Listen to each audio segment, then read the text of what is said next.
So students, very good morning to all of you. So here again I am with a new topic that is called span of management. So I think got this topic in your HS level, what is span of management. In short, if I am going to tell you that what is span of management, mean it is the capacity of a manager means to control over his subordinates, means how much subordinates can a manager can control. Okay, because some managers have lots of capabilities or capacities, so they can control more subordinates which are working under them, or some managers have lots of capacity, so by this way is not able to manage that much of subordinates individually. So that's why it is the capacity by which managers are controlling their juniors. Okay, or it's a process, you can say that, by which managers are communicate with the subordinates. Okay, so this is all the things about the span of management. So here we need to discuss the what are the factors which determine the span of management. First one is called capacity of superior. So as I already mentioned that capacity is different, means a manager's capacity is different, means it varies person to person. So if the capacity is high and he is a very good problem solving skill, then he can manage many people in a single means structure of an organization. Or if his capacity is less, then in that time he is not able to means control many people together. So that's why it is the capacity or knowledge which is available to a superior, by which he can complete the means which he can control his worker. So after the second one is called um, capacity of a subordinate. Okay, capacity of subordinate means every subordinate is when we choose a person for our work, so you need to see that what is his experience or what is his background. So if well trained and if subordinates are well trained and well educated, so there is no need of manager to look after them in a proper way, because they know their work in a proper manner and they complete their work in a proper way. So that's why when capacity of subordinates are very much high, in that time a manager can control many subordinates together. So in that time span of management is very much high. Next, nature of work. Nature of work means what? Every work is different, okay, from each other. Their skill means way of doing, methods, everything is changed. So means all works are different. So it is depend on the nature of the work. The capacity of the managers are varied work to work. Okay, so next one is called degree of decentralization. So if a decentralization is so much high, means you have given your responsibility to your juniors. Okay, as we discuss, they have the power to take any kind of decision.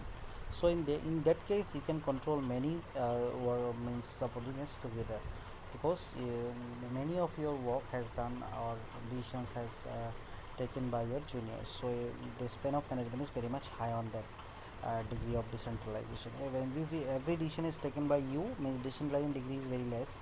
In that time you cannot means spend that kind of management or spend that kind of worker under you.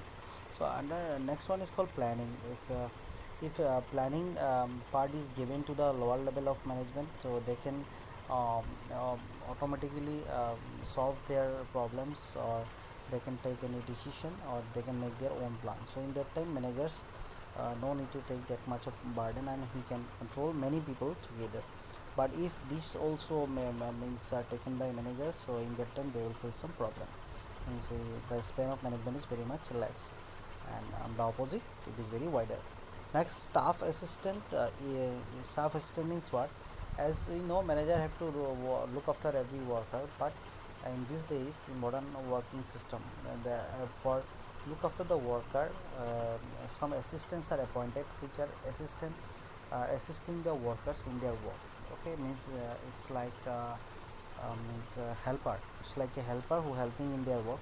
In that time the assistants are very much well knowledge and well educated and well trained. So in that time a manager can control many people together, and they keep this staff assistant in the organization. Next, supervision from others. So it is the view of classical management approach which have been written. Okay, so before that part, for every person we put a single person. Okay, now it is not that it is my work. The other department person can also look after another department. So when this facility is available, in that time a manager can control many people together when other department also engage in their work. So this is called supervision from others. And last one is called the communication technique, which is used in which between managers and workers. That is also very effective for increase and decrease of span of management. Okay, so if the communication process is very much good, on time to time the informations are available, in that time managers can control many people together. But if there is a lack of information available on time, and for that we need to take decision lately, or it will take some time. We can say that it's a time consuming decision making process. So this communication technique is very poor. On that time the span of management is very narrow. Okay, and the opposite, it is wider. So it's a very important topic about the span of management. In conclusion, I would like to say that the span of management is also called as the span of supervision, a span of control, which influence the complexity of the individual managers in job and determine the shape or contraction of the organization. So with this, I stop today's presentation. I finished today's presentation. So student, thank you so much for watching this audio presentation. Okay, so with this I conclude this presentation. Thank you so much for watching this.